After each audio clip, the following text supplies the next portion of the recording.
Chapter 12. Years in my master's hermitage. You have come.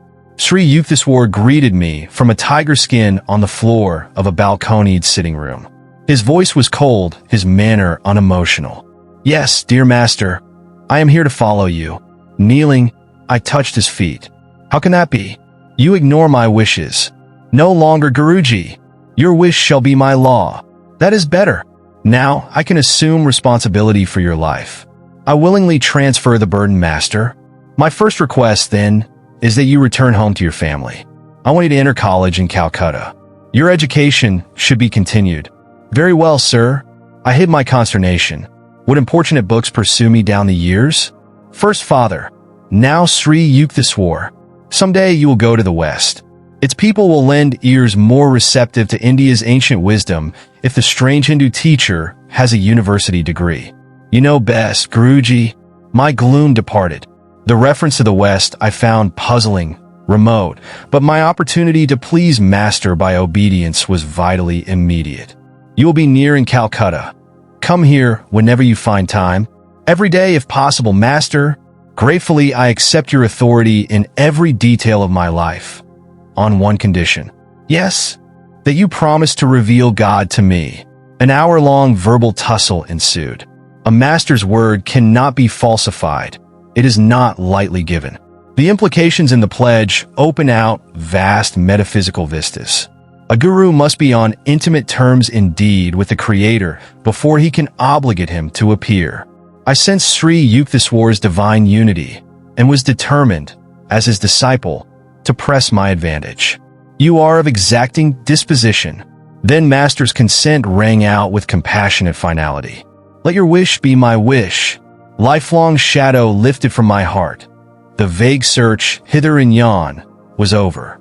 I had found eternal shelter in a true guru. Come, I will show you the hermitage. Master rose from his tiger mat. I glanced about me. My gaze fell with astonishment on a wall picture, garlanded with a spray of jasmine. Lahiri Mahasaya. Yes, my divine guru. Sri Yukteswar's tone was reverently vibrant. Greater he was, as man and yogi, than any other teacher whose life came within the range of my investigations. Silently I bowed before the familiar picture.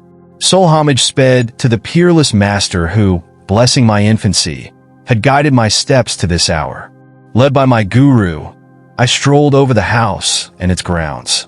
Large, ancient, and well-built, the hermitage was surrounded by a massive pillared courtyard. Outer walls were moss-covered. Pigeons fluttered over the flat gray roof, unceremoniously sharing the ashram quarters. A rear garden was pleasant with jackfruit, mango, and plantain trees. Balustrade balconies of upper rooms in the two-storied building faced the courtyard from three sides. A spacious ground-floor hall, with high ceilings supported by colonnades, was used, Master said, chiefly during the annual festivities of Durga Puja. A narrow stairway led to Sri Yukteswar's sitting room, whose small balcony overlooked the street. The ashram was plainly furnished. Everything was simple, clean, and utilitarian. Several Western-styled chairs, benches, and tables were in evidence. Master invited me to stay overnight. A supper of vegetable curry was served by two young disciples who were receiving hermitage training. Guruji, please tell me something of your life. I was squatting on a straw mat near his tiger skin. The friendly stars were very close, it seemed, beyond the balcony. My family name was Priya Nathkar. I was born here in Serampore, where father was a wealthy businessman. He left me this ancestral mansion, now my hermitage. My formal schooling was little. I found it slow and shallow. In early manhood, I undertook the responsibilities of a householder and have one daughter, now married. My middle life was blessed with the guidance of Lahiri Mahasaya. After my wife died, I joined the Swami order and received the new name of Sri Yukteswar Giri. Such are my simple annals. Master smiled at my eager face. Like all biographical sketches, his words had given the outward facts without revealing the inner man. Guruji, I would like to hear some stories of your childhood.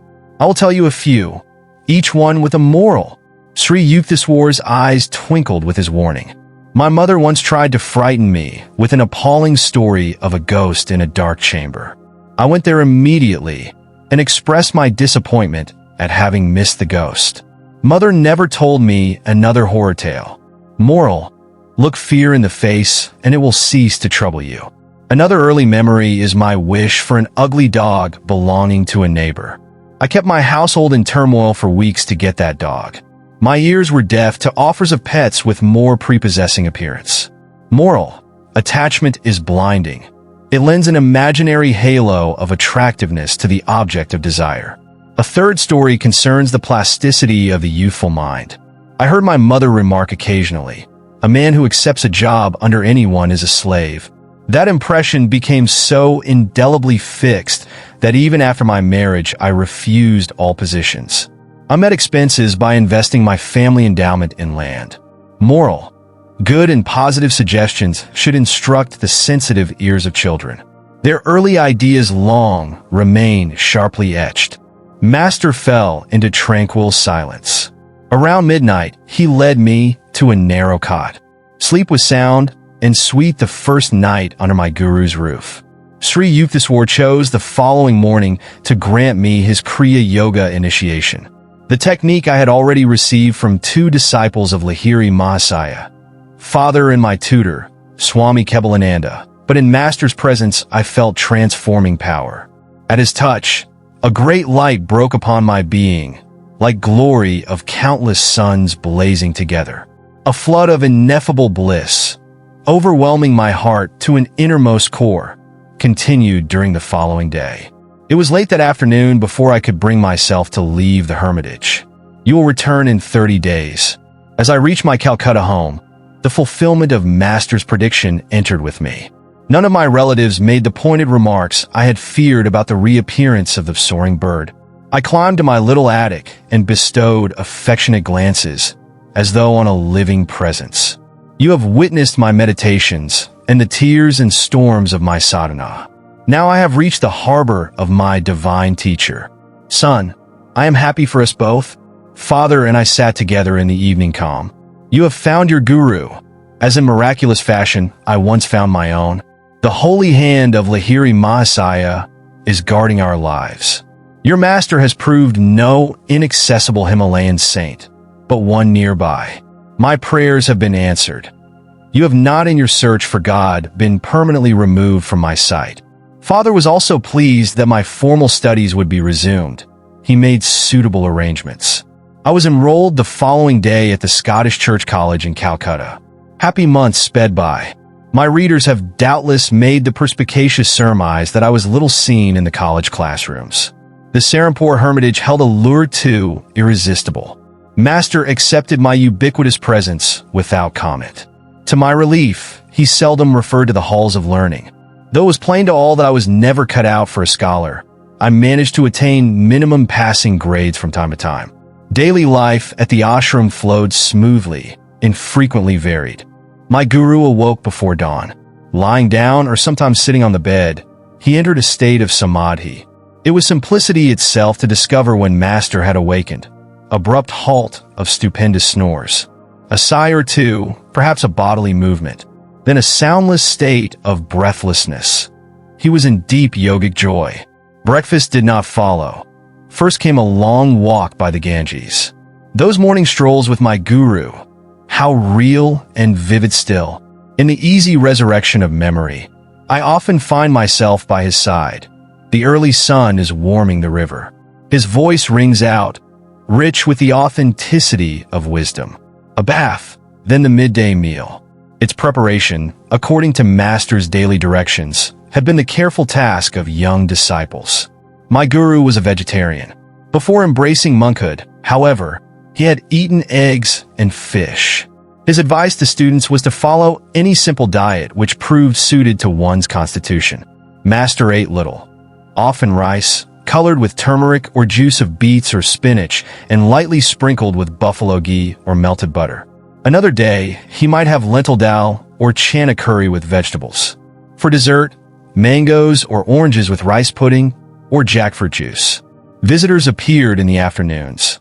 A steady stream poured from the world into the Hermitage tranquility.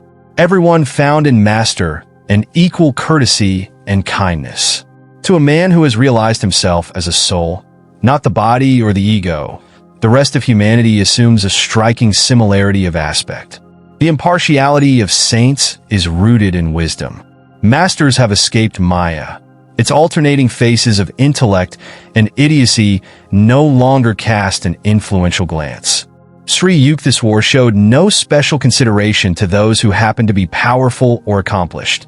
Neither did he slight others for their poverty or illiteracy. He would listen respectfully to words of truth from a child and openly ignore a conceited pundit. 8 o'clock was the supper hour, and sometimes found lingering guests. My guru would not excuse himself to eat alone. None left his ashram hungry or dissatisfied.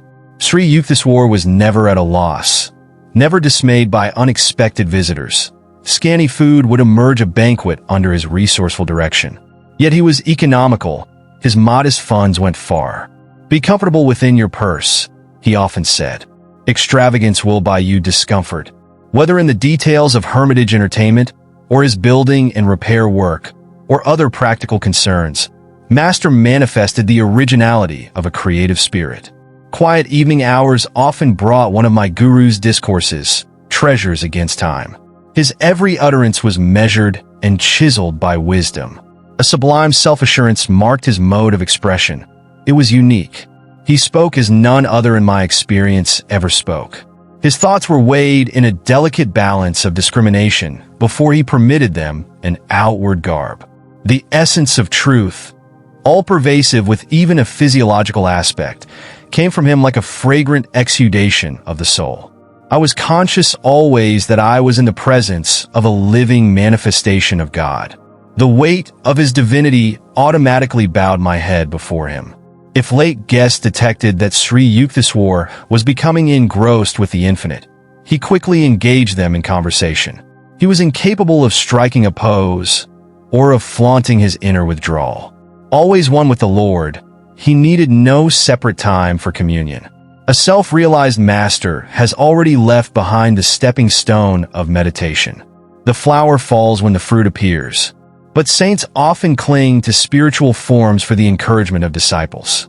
As midnight approached, my guru might fall into a doze with the naturalness of a child. There was no fuss about bedding. He often lay down, without even a pillow, on a narrow davenport which was the background for his customary tiger-skin seat. A night-long philosophical discussion was not rare. Any disciple could summon it by intensity of interest. I felt no tiredness then, no desire for sleep. Master's living words were sufficient. "Oh, it is dawn. Let us walk by the Ganges." So ended many of my periods of nocturnal edification. My early months with Sri Yukteswar culminated in a useful lesson: how to outweed a mosquito. At home, my family always used protective curtains at night. I was dismayed to discover that in the Serampore Hermitage, this prudent custom was honored in the breach. Yet the insects were in full residency. I was bitten from head to foot. My guru took pity on me. "Buy yourself a curtain, and also one for me." He laughed and added, "If you buy only one for yourself, all mosquitoes will concentrate on me." I was more than thankful to comply. Every night that I spent in Serampore, my guru would ask me to arrange the bedtime curtains. The mosquitoes one evening were especially virulent. But Master failed to issue his usual instructions. I listened nervously to the anticipatory hum of the insects. Getting into bed, I threw a propitiatory prayer in their general direction. A half hour later, I coughed pretentiously to attract my guru's attention. I thought I would go mad with the bites, and especially the singing drone as the mosquitoes celebrated bloodthirsty rites. No responsive stir from Master. I approached him cautiously. He was not breathing. This was my first observation of him in the yogic trance. It filled me with fright. His heart must have failed. I placed a mirror under his nose. No breath vapor appeared. To make doubly certain, for minutes I closed his mouth and nostrils with my fingers. His body was cold and motionless. In a daze, I turned toward the door to summon help. "So, a budding experimentalist. My poor nose." Master's voice was shaky with laughter. "Why don't you go to bed? Is the whole world going to change for you? Change yourself. Be rid of the mosquito consciousness. Meekly, I returned to my bed. Not one insect ventured near. I realized that my guru had previously agreed to the curtains only to please me. He had no fear of mosquitoes. His yogic power was such that he either could will them not to bite or could escape to an inner invulnerability. He was giving me a demonstration, I thought. That is the yogic state I must strive to attain. A yogi must be able to pass into and continue in the superconsciousness, regardless of multitudinous distractions never absent from this earth. Whether in the buzz of insects or the pervasive glare of daylight, the testimony of the senses must be barred. Sound and sight come then indeed, but to worlds fairer than the banished Eden. The instructive mosquitoes served for another early lesson at the ashram. It was the gentle hour of dusk. My guru was matchlessly interpreting the ancient texts. At his feet, I was in perfect peace. A rude mosquito entered the idol and competed for my attention. As it dug a poisonous hypodermic needle into my thigh, I automatically raised an avenging hand. Reprieve from impending execution. An opportune memory came to me of one of Patanjali's yoga aphorisms, that on ahimsa, harmlessness. Why didn't you finish the job? Master, do you advocate taking life? No, but the death blow already had been struck in your mind. I don't understand. Patanjali's meaning was the removal of desire to kill. Sri Yukteswar had found my mental processes an open book. This world is inconveniently arranged for a literal practice of ahimsa. Man may be compelled to exterminate harmful creatures. He is not under similar compulsion to feel anger or animosity. All forms of life have equal right to the air of Maya. The saint who uncovers the secret of creation will be in harmony with its countless bewildering expressions. All men may approach that understanding who curb the inner passion for destruction. Guruji, should one offer himself a sacrifice rather than kill a wild beast? No, man's body is precious. It has the highest evolutionary value because of unique brain and spinal centers. These enable the advanced devotee to fully grasp and express the loftiest aspects of divinity. No lower form is so equipped. It is true that one incurs the debt of a minor sin if he is forced to kill an animal or any living thing. But the Vedas teach that wanton loss of a human body is a serious transgression against the karmic law. I sighed in relief. Scriptural reinforcement of one's natural instincts is not always forthcoming. It so happened that I never saw Master at close quarters with a leopard or a tiger, but a deadly cobra once confronted him, only to be conquered by my guru's love. This variety of snake is much feared in India, where it causes more than 5,000 deaths annually. The dangerous encounter took place at Puri, where Sri Yukteswar had a second hermitage, charmingly situated near the Bay of Bengal. Prafula, a young disciple of later years, was with Master on this occasion. We were seated outdoors near the ashram, Prafula told me. A cobra appeared nearby, a 4-foot length of sheer terror. Its hood was angrily expanded as it raced toward us. My guru gave a welcoming chuckle, as though to a child. I was beside myself with consternation to see Master engage in a rhythmical clapping of hands. He was entertaining the dread visitor. I remained absolutely quiet, inwardly ejaculating what fervent prayers I could muster. The serpent, very close to my guru, was now motionless, seemingly magnetized by his caressing attitude. The frightful hood gradually contracted. The snake slithered between Master's feet and disappeared into the bushes. Why my guru would move his hands, and why the cobra would not strike them, were inexplicable to me then, Prafula concluded. I have since come to realize that my divine Master is beyond fear of hurt from any living creature. One afternoon during my early months at the ashram, found Sri Yukteswar's eyes fixed on me piercingly. "You are too thin, Mukunda." His remark struck a sensitive point. That my sunken eyes and emaciated appearance were far from my liking was testified to by rows of tonics in my room at Calcutta. Nothing availed. Chronic dyspepsia had pursued me since childhood. My despair reached an occasional zenith when I asked myself if it were worthwhile to carry on this life with a body so unsound. Medicines have limitations, The creative life force has none. Believe that. You shall be well and strong. Sri Yukteswar's words aroused a conviction of personally applicable truth which no other healer, and I had tried many, had been able to summon within me. Day by day, behold, I waxed. 2 weeks after Master's hidden blessing, I had accumulated the invigorating weight which eluded me in the past. My persistent stomach ailments vanished with a lifelong permanency. On later occasions, I witnessed my guru's instantaneous divine healings of persons suffering from ominous disease, tuberculosis, diabetes, epilepsy, or paralysis. Not one could have been more grateful for his cure than I was at sudden freedom from my cadaverous aspect. Years ago, I too was anxious to put on weight, Sri Yukteswar told me. During convalescence after a severe illness, I visited Lahiri Mahasaya in Benares. Sir, I have been very sick and lost many pounds. I see. Yukteswar, you made yourself unwell, and now you think you are thin. This reply was far from the one I had expected. My guru, however, added encouragingly, "Let me see. I am sure you ought to feel better tomorrow." Taking his words as a gesture of secret healing toward my receptive mind, I was not surprised the next morning at a welcome accession of strength.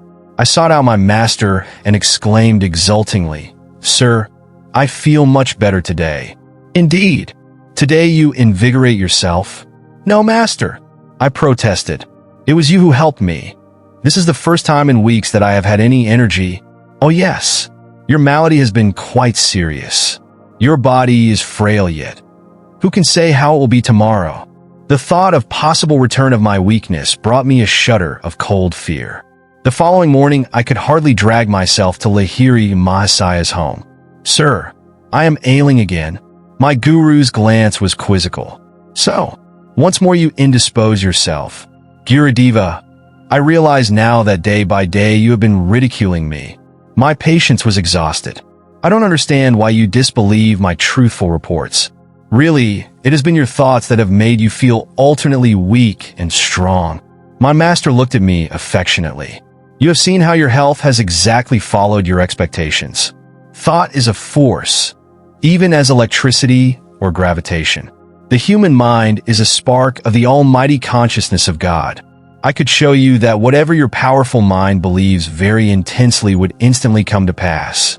Knowing that Lahiri Mahasaya never spoke idly, I addressed him with great awe and gratitude. "Master, if I think I am well and have regained my former weight, shall that happen?" "It is so, even at this moment." My guru spoke gravely, his gaze concentrated on my eyes. Lo! I felt an increase not alone of strength, but of weight. Lahiri Mahasaya retreated into silence. After a few hours at his feet, I returned to my mother's home, where I stayed during my visits to Benares. "My son, what is the matter? Are you swelling with dropsy?" Mother could hardly believe her eyes. My body was now of the same robust dimensions it had possessed before my illness. I weighed myself and found that in one day I had gained 50 pounds. They remained with me permanently. Friends and acquaintances who had seen my thin figure were aghast with wonderment. A number of them changed their mode of life and became disciples of Lahiri Mahasaya as a result of this miracle. My guru, awakened God, knew this world to be nothing but an objectivized dream of the Creator. Because he was completely aware of his unity with the divine dreamer, Lahiri Mahasaya could materialize or dematerialize or make any change he wished in the cosmic vision. All creation is governed by law, Sri Yukteswar concluded. The ones which manifest in the outer universe, discoverable by scientists, are called natural laws. But there are subtler laws ruling the realms of consciousness which can be known only through the inner science of yoga. The hidden spiritual planes also have their natural and lawful principles of operation. It is not the physical scientist, but the fully self-realized master who comprehends the true nature of matter. Thus Christ was able to restore the servant's ear after it had been severed by one of the disciples. Sri Yukteswar was a peerless interpreter of the scriptures. Many of my happiest memories are centered in his discourses. But his jeweled thoughts were not cast into ashes of heedlessness or stupidity. One restless movement of my body, or my slight lapse in absent-mindedness, sufficed to put an abrupt period to Master's exposition. "You are not here?" Master interrupted himself one afternoon with this disclosure. As usual, he was keeping track of my attention with a devastating immediacy. "Guruji," my tone was a protest. "I have not stirred. My eyelids have not moved. I can repeat each word you have uttered. Nevertheless, you were not fully with me. Your objection forces me to remark that in your mental background you were creating 3 institutions. One was a sylvan retreat on a plain, another on a hilltop, a third by the ocean. Those vaguely formulated thoughts had indeed been present almost subconsciously." I glanced at him apologetically. What can I do with such a master who penetrates my random musings? You have given me that right. The subtle truths I am expounding cannot be grasped without your complete concentration. Unless necessary, I do not invade the seclusion of others' minds. Man has the natural privilege of roaming secretly among his thoughts. The unbidden Lord does not enter there. Neither do I venture intrusion. You are ever welcome, Master. Your architectural dreams will materialize later. Now is the time for study. Thus, incidentally, my guru revealed in his simple way the coming of 3 great events in my life. Since early youth, I had had enigmatic glimpses of 3 buildings, each in a different setting. In the exact sequence Sri Yukteswar had indicated, these visions took ultimate form. First came my founding of a boys' yoga school on a Ranchi plain, then my American headquarters on a Los Angeles hilltop, finally a hermitage in Southern California by the vast Pacific. Master never arrogantly asserted, "I prophesy that such and such an event shall occur." He would rather hint, "Don't you think it may happen?" But his simple speech hid Vedic power. There was no recanting. Never did his slightly veiled words prove false. Sri Yukteswar was reserved and matter-of-fact in demeanor. There was naught of the vague or daft visionary about him. His feet were firm on the earth, his head in the haven of heaven. Practical people aroused his admiration. Saintliness is not dumbness. Divine perceptions are not incapacitating, he would say. The active expression of virtue gives rise to the keenest intelligence. In Master's life, I fully discovered the cleavage between spiritual realism and the obscure mysticism that spuriously passes as a counterpart. My guru was reluctant to discuss the superphysical realms. His only marvelous aura was one of perfect simplicity. In conversation, he avoided startling references. In action, he was freely expressive. Others talked of miracles, but could manifest nothing. Sri Yukteswar seldom mentioned the subtle laws, but secretly operated them at will. A man of realization does not perform any miracle until he receives an inward sanction, Master explained. God does not wish the secrets of his creation revealed promiscuously. Also, every individual in the world has an inalienable right to his free will. A saint will not encroach upon that independence. The silence habitual to Sri Yukteswar was caused by his deep perceptions of the infinite. No time remained for the interminable revelations that occupy the days of teachers without self-realization.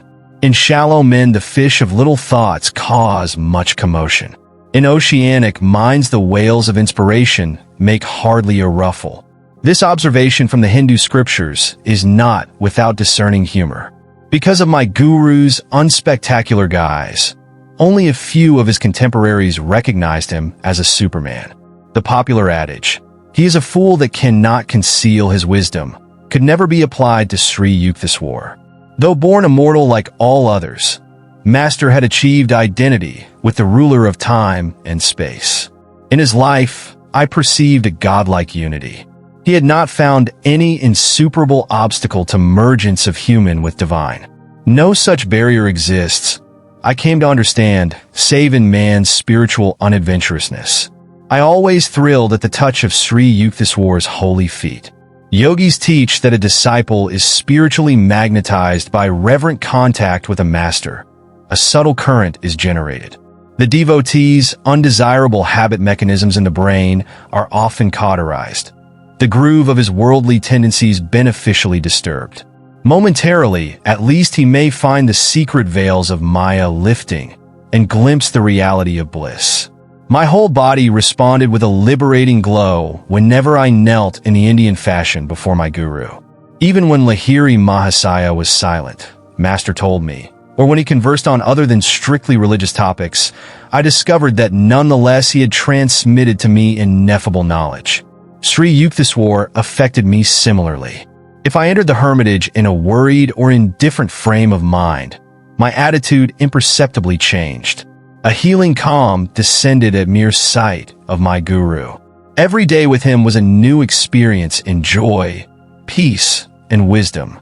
Never did I find him deluded or intoxicated with greed or emotion or anger or any human attachment. The darkness of Maya is silently approaching. Let us hie homeward within. With these words at dusk, Master constantly reminded his disciples of their need for Kriya Yoga. A new student occasionally expressed doubts regarding his own worthiness to engage in yoga practice. Forget the past, Sri Yukteswar would console him. The vanished lives of all men are dark with many shames. Human conduct is ever unreliable until anchored in the divine. Everything in future will improve if you're making a spiritual effort now. Master always had young cellists in his hermitage. Their spiritual and intellectual education was his lifelong interest.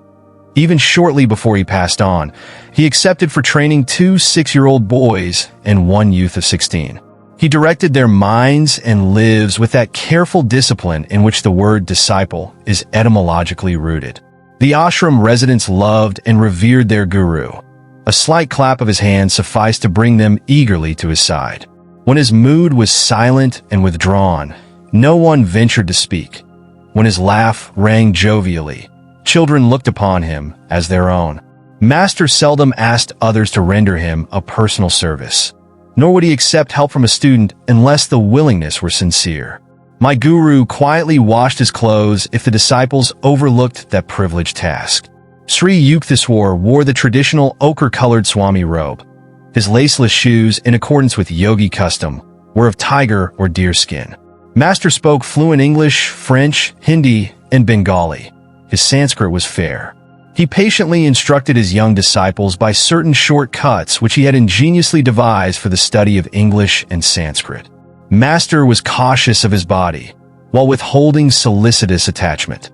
The infinite, he pointed out, properly manifests through physical and mental soundness. He discountenanced any extremes. A disciple once started a long fast. My guru only laughed. Why not throw the dog a bone? Sri Yukteswar's health was excellent. I never saw him unwell. He permitted students to consult doctors if it seemed advisable. His purpose was to give respect to the worldly custom. Physicians must carry on their work of healing through God's laws as applied to matter. But he extolled the superiority of mental therapy and often repeated, wisdom is the greatest cleanser. The body is a treacherous friend. Give it its due. No more, he said. Pain and pleasure are transitory. Endure all dualities with calmness, while trying at the same time to remove their hold. Imagination is the door through which disease as well as healing enters. Disbelieve in the reality of sickness even when you are ill. An unrecognized visitor will flee. Master numbered many doctors among his disciples. Those who have ferreted out the physical laws can easily investigate the science of the soul, he told them. A subtle spiritual mechanism is hidden just behind the bodily structure. Sri Yukteswar counseled his students to be living liaisons of Western and Eastern virtues. Himself an executive Occidental in outer habits, inwardly he was the spiritual Oriental. He praised the progressive, resourceful, and hygienic habits of the West, and the religious ideals which give a centuried halo to the East. Discipline had not been unknown to me. At home, father was strict, Anunna often severe.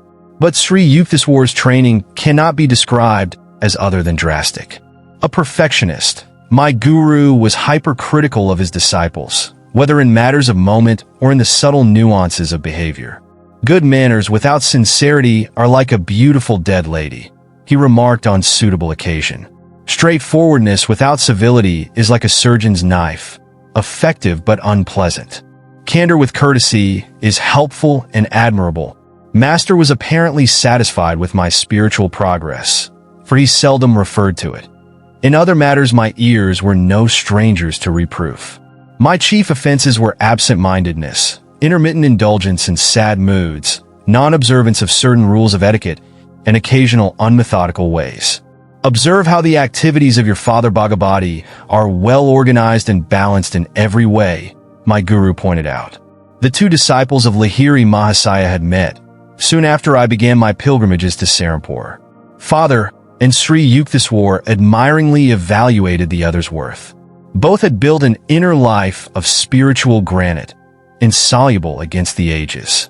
From transient teachers of my earlier life, I had imbibed a few erroneous lessons. Achela, I was told, need not concern himself strenuously over worldly duties.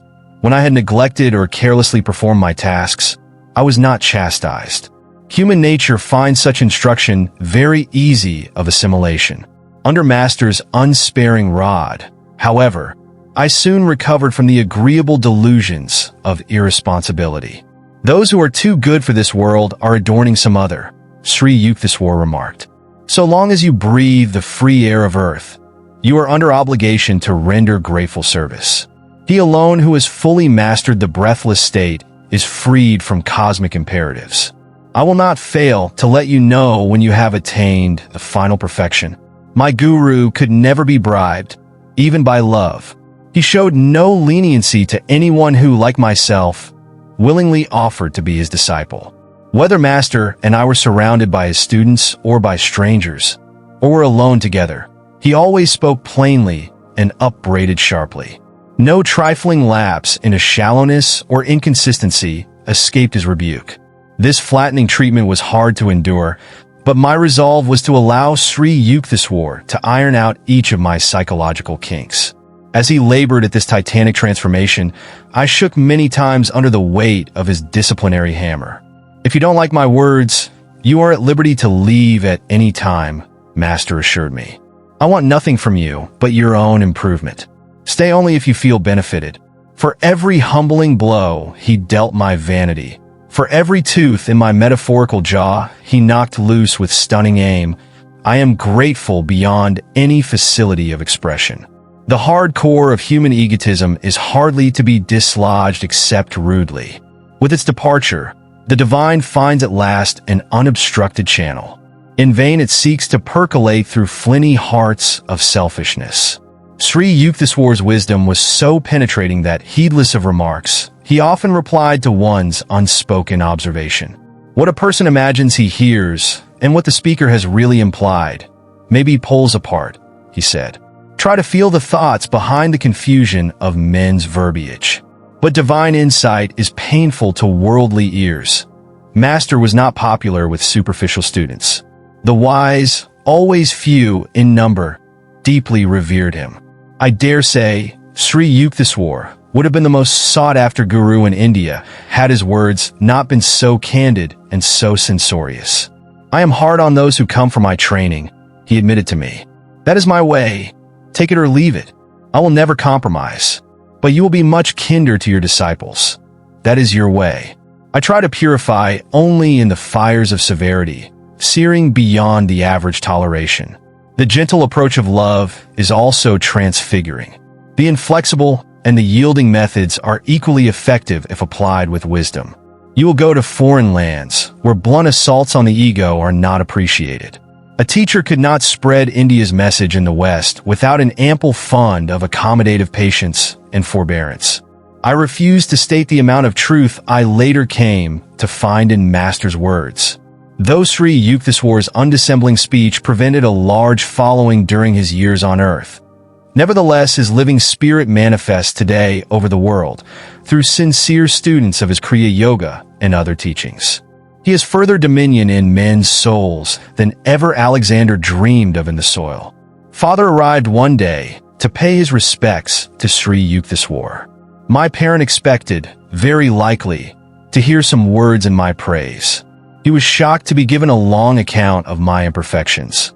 It was Master's practice to recount simple, negligible shortcomings with an air of portentous gravity. Father rushed to see me. From your guru's remarks, I thought to find you a complete wreck. My parent was between tears and laughter. The only cause of Sri Yukteswar's displeasure at the time was that I had been trying, against his gentle hint, to convert a certain man to the spiritual path. With indignant speed, I sought out my guru. He received me with downcast eyes, as though conscious of guilt. It was the only time I ever saw the divine lion meek before me. The unique moment was savored to the full.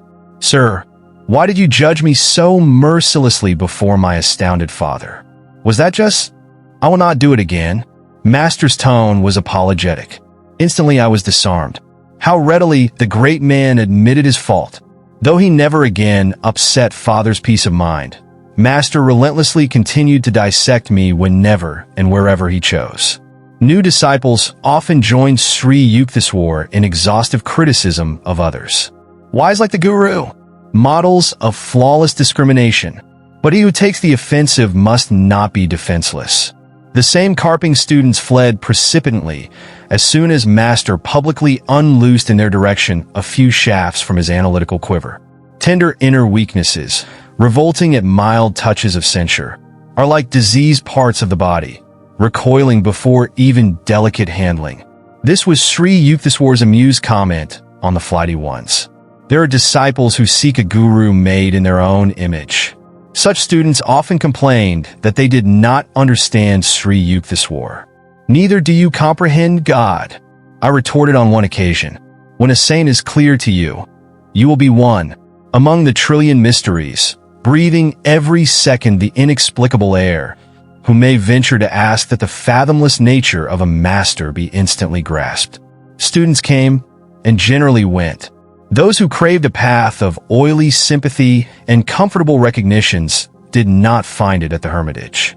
Master offered shelter and shepherding for the eons, but many disciples miserly demanded ego balm as well. They departed, preferring life's countless humiliations before any humility. Master's blazing rays, the open penetrating sunshine of his wisdom, were too powerful for their spiritual sickness. They sought some lesser teacher who, shading them with flattery, permitted the fitful sleep of ignorance. During my early months with Master, I had experienced a sensitive fear of his reprimands. These were reserved, I soon saw, for disciples who had asked for his verbal vivisection. If any writhing student made a protest, Sri Yukteswar would become unoffendedly silent. His words were never wrathful, but impersonal with wisdom. Master's insight was not for the unprepared ears of casual visitors. He seldom remarked on their defects, even if conspicuous. But toward students who sought his counsel, Sri Yukteswar felt a serious responsibility. Brave indeed is the guru who undertakes to transform the crude or of ego-permeated humanity. A saint's courage roots in his compassion for the stumbling eyeless of this world. When I had abandoned underlying resentment, I found a marked decrease in my chastisement. In a very subtle way, Master melted into comparative clemency. In time, I demolished every wall of rationalization and subconscious reservation behind which the human personality generally shields itself. The reward was an effortless harmony with my guru. I discovered him then to be trusting, considerate, and silently loving. Undemonstrative, however, he bestowed no word of affection. My own temperament is principally devotional. It was disconcerting at first to find that my guru, saturated with jnana, but seemingly dry of bhakti, expressed himself only in terms of cold spiritual mathematics. But as I tuned myself to his nature, I discovered no diminution, but rather increase in my devotional approach to God. A self-realized master is fully able to guide his various disciples along natural lines of their essential bias. My relationship with Sri Yukteswar, somewhat inarticulate, nonetheless possessed all eloquence. Often I found his silent signature on my thoughts, rendering speech inutile. Quietly sitting beside him, I felt his bounty pouring peacefully over my being. Sri Yukteswar's impartial justice was notably demonstrated during the summer vacation of my first college year. I welcomed the opportunity to spend uninterrupted months at Serampore with my guru. You may be in charge of the Hermitage. Master was pleased over my enthusiastic arrival. Your duties will be the reception of guests and supervision of the work of the other disciples. Kumar, a young villager from East Bengal, was accepted a fortnight later for Hermitage training. Remarkably intelligent, he quickly won Sri Yukteswar's affection. For some unfathomable reason, Master was very lenient to the new resident. Mukunda, let Kumar assume your duties. Employ your own time in sweeping and cooking.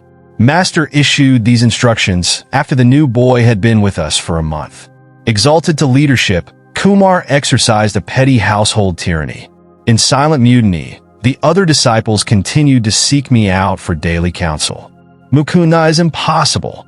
You made me supervisor, yet the others go to him and obey him. 3 weeks later, Kumar was complaining to our guru.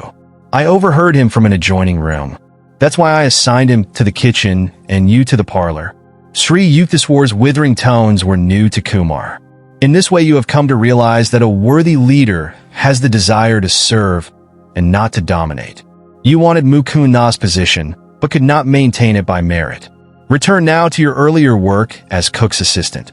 After this humbling incident, Master resumed toward Kumar a former attitude of unwanted indulgence. Who can solve the mystery of attraction? In Kumar, our guru discovered a charming fount which did not spurt for the fellow disciples. Though the new boy was obviously Sri Yukteswar's favorite, I felt no dismay. Personal idiosyncrasies, possessed even by masters, lend a rich complexity to the pattern of life. My nature is seldom commandeered by a detail. I was seeking from Sri Yukteswar a more inaccessible benefit than an outward praise. Kumar spoke venomously to me one day without reason. I was deeply hurt. Your head is swelling to the bursting point. I added a warning whose truth I felt intuitively. Unless you mend your ways, someday you will be asked to leave this ashram. Laughing sarcastically, Kumar repeated my remark to our guru, who had just entered the room. Fully expecting to be scolded, I retired meekly to a corner. Maybe Mukunda is right. Master's reply to the boy came with unusual coldness. I escaped without castigation. A year later, Kumar set out for a visit to his childhood home. He ignored the quiet disapproval of Sri Yukteswar, who never authoritatively controlled his disciples' movements. On the boy's return to Serampore in a few months, a change was unpleasantly apparent. Gone was the stately Kumar with serenely glowing face. Only an undistinguished peasant stood before us, one who had lately acquired a number of evil habits. Master summoned me and brokenheartedly discussed the fact that the boy was now unsuited to the monastic hermitage life. Mukunda, I will leave it to you to instruct Kumar to leave the ashram tomorrow. I can't do it. Tears stood in Sri Yukteswar's eyes, but he controlled himself quickly. The boy would never have fallen to these depths had he listened to me and not gone away to mix with undesirable companions. He has rejected my protection. The callous world must be his guru still. Kumar's departure brought me no elation. Sadly, I wondered how one with power to win a master's love could ever respond to cheaper allures. Enjoyment of wine and sex are rooted in the natural man and require no delicacies of perception for their appreciation. Sense wiles are comparable to the evergreen oleander, fragrant with its multicolored flowers. Every part of the plant is poisonous. The land of healing lies within, radiant with that happiness blindly sought in 1,000 misdirections. Keen intelligence is two-edged, Master once remarked in reference to Kumar's brilliant mind. It may be used constructively or destructively like a knife, either to cut the boil of ignorance or to decapitate oneself. Intelligence is rightly guided only after the mind has acknowledged the inescapability of spiritual law. My guru mixed freely with men and women disciples, treating all as his children. Perceiving their soul equality, he showed no distinction or partiality. In sleep, you do not know whether you are a man or a woman, he said. Just as a man impersonating a woman does not become one, so the soul, impersonating both man and woman, has no sex. The soul is the pure, changeless image of God. Sri Yukteswar never avoided or blamed women as objects of seduction. Men, he said, were also a temptation to women. I once inquired of my guru why a great ancient saint had called women the door to hell. A girl must have proved very troublesome to his peace of mind in his early life. My guru answered caustically. Otherwise, he would have denounced, not woman, but some imperfection in his own self-control. If a visitor dared to relate a suggestive story in the Hermitage, Master would maintain an unresponsive silence. Do not allow yourself to be thrashed by the provoking whip of a beautiful face, he told the disciples. How can sense slaves enjoy the world? Its subtle flavors escape them while they grovel in primal mud. All nice discriminations are lost to the man of elemental lusts. Students seeking to escape from the dualistic Maya delusion receive from Sri Yukteswar patient and understanding counsel. Just as the purpose of eating is to satisfy hunger, not greed, so the sex instinct is designed for the propagation of the species according to natural law, never for the kindling of insatiable longings, he said. Destroy wrong desires now. Otherwise, they will follow you after the astral body is torn from its physical casing. Even when the flesh is weak, the mind should be constantly resistant. If temptation assails you with cruel force, overcome it by impersonal analysis and indomitable will. Every natural passion can be mastered. Conserve your powers. Be like the capacious ocean, absorbing within all the tributary rivers of the senses. Small yearnings are openings in the reservoir of your inner peace, permitting healing waters to be wasted in the desert soil of materialism. The forceful activating impulse of wrong desire is the greatest enemy to the happiness of man. Roam in the world as a lion of self-control. See that the frogs of weakness don't kick you around. The devotee is finally freed from all instinctive compulsions. He transforms his need for human affection into aspiration for God alone, a love solitary because omnipresent. Sri Yukteswar's mother lived in the Rana Mahal district of Benares, where I had first visited my guru. Gracious and kindly, she was yet a woman of very decided opinions. I stood on her balcony one day and watched mother and son talking together. In his quiet, sensible way, Master was trying to convince her about something. He was apparently unsuccessful, for she shook her head with great vigor. Nay, my son, go away now. Your wise words are not for me. I am not your disciple. Sri Yukteswar backed away without further argument, like a scolded child. I was touched at his great respect for his mother, even in her unreasonable moods. She saw him only as her little boy, not as a sage. There was a charm about the trifling incident. It supplied a sidelight on my guru's unusual nature, inwardly humble and outwardly unbendable. The monastic regulations do not allow a Swami to retain connection with worldly ties after their formal severance. He cannot perform the ceremonial family rites which are obligatory on the householder. Yet Shankara, the ancient founder of the Swami order, disregarded the injunctions. At the death of his beloved mother, he cremated her body with heavenly fire which he caused to spurt from his upraised hand. Sri Yukteswar also ignored the restrictions in a fashion less spectacular.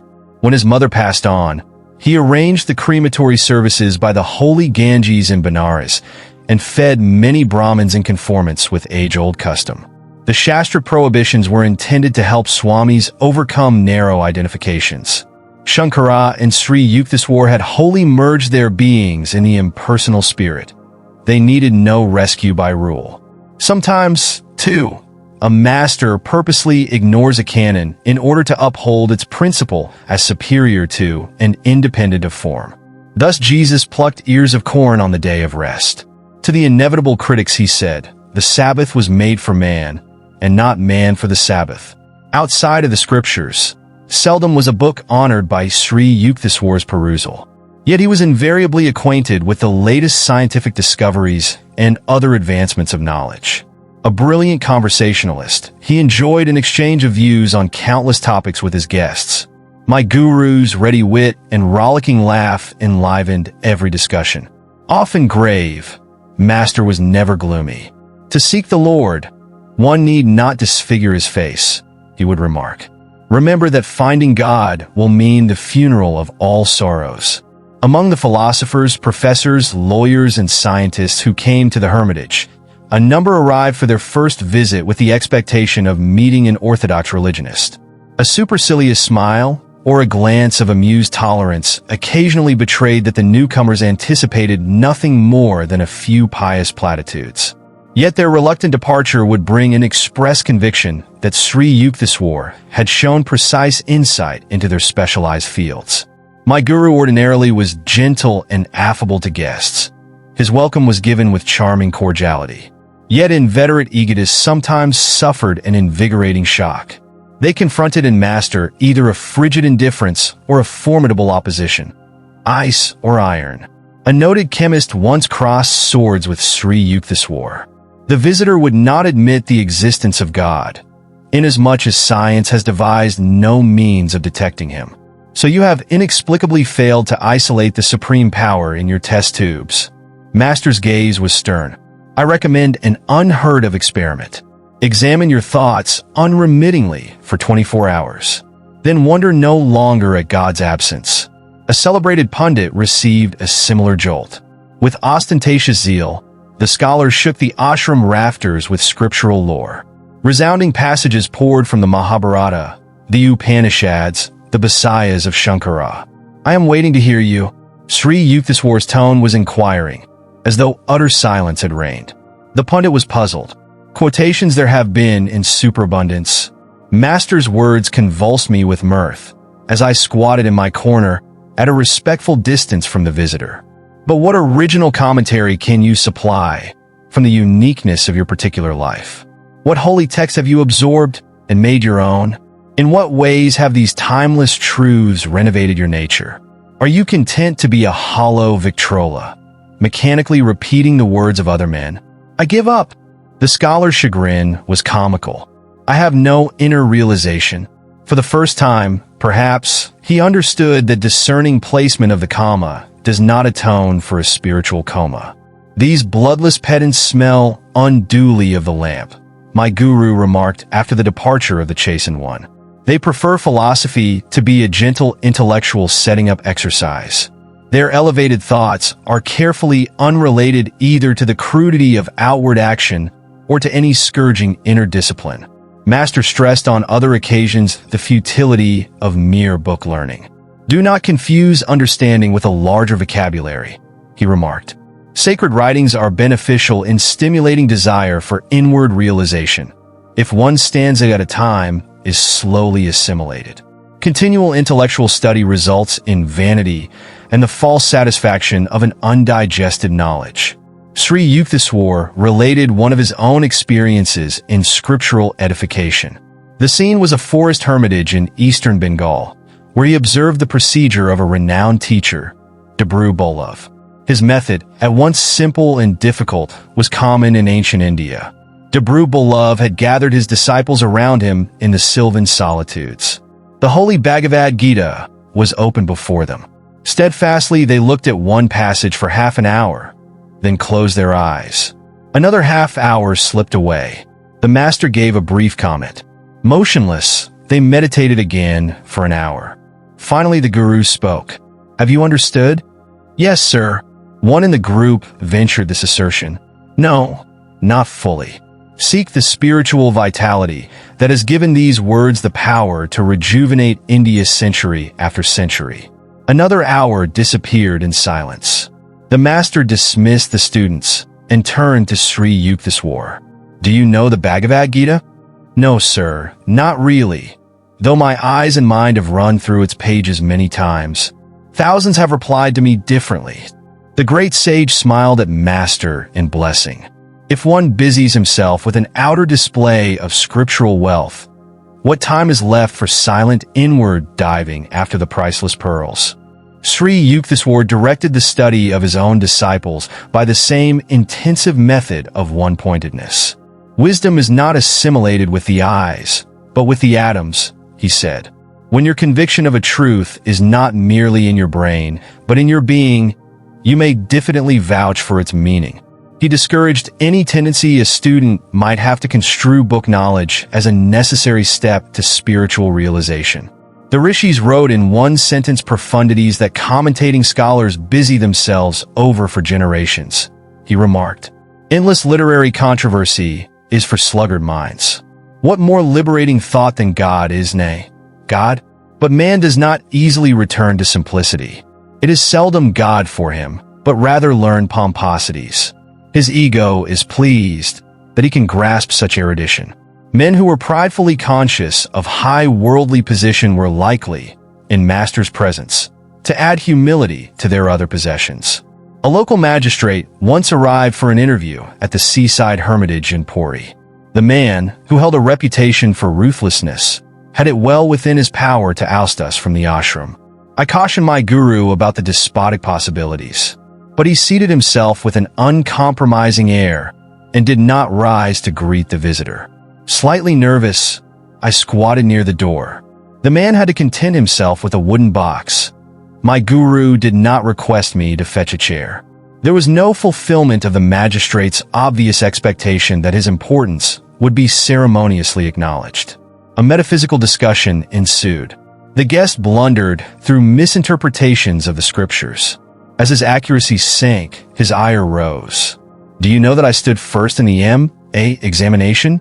Reason had forsaken him, but he could still shout. "Mr. Magistrate, you forget that this is not your courtroom," Master replied evenly. "From your childish remarks, I would have surmised that your college career was unremarkable. A university degree, in any case, is not remotely related to Vedic realization. Saints are not produced in batches every semester like accountants." After a stunned silence, the visitor laughed heartily. "This is my first encounter with a heavenly magistrate," he said.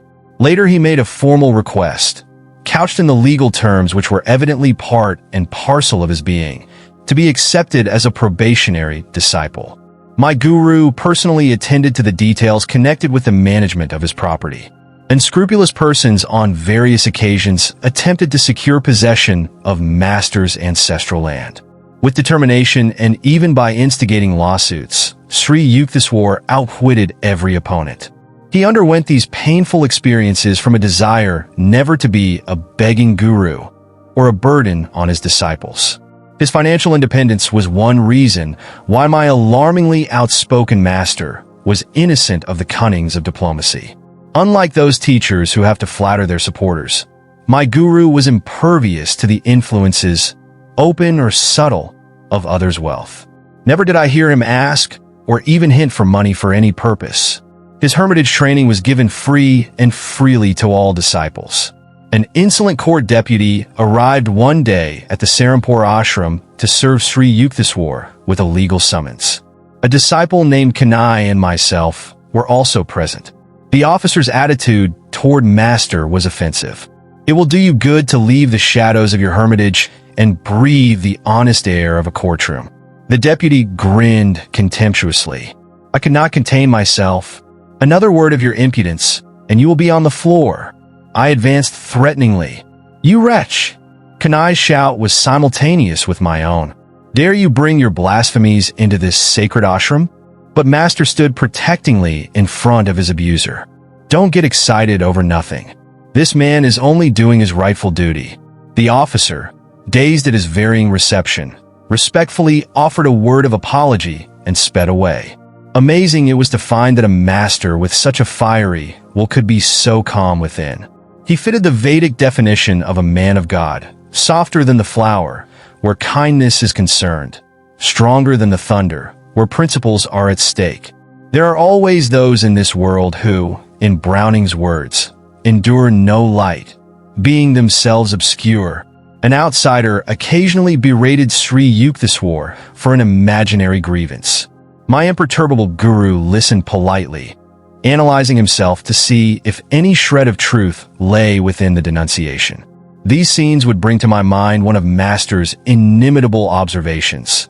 Some people try to be tall by cutting off the heads of others. The unfailing composure of a saint is impressive beyond any sermon. He that is slow to anger is better than the mighty, and he that ruleth his spirit than he that taketh a city. I often reflected that my majestic master could easily have been an emperor or world-shaking warrior had his mind been centered on fame or worldly achievement. He had chosen instead to storm those inner citadels of wrath and egotism whose fall is the height of a man. I hope you like this chapter. We need volunteers and sponsors to create content with even better quality and with more variety. If you wish to join this initiative as a volunteer or sponsor, please click the links given in description below. To help us reach more viewers, please like, comment, share, and subscribe to Biography Central. Also, check out our AI podcast series on Autobiography of a Yogi, where we discuss content of each chapter at a much greater depth. Thank you for your time. It means a lot. Namaste.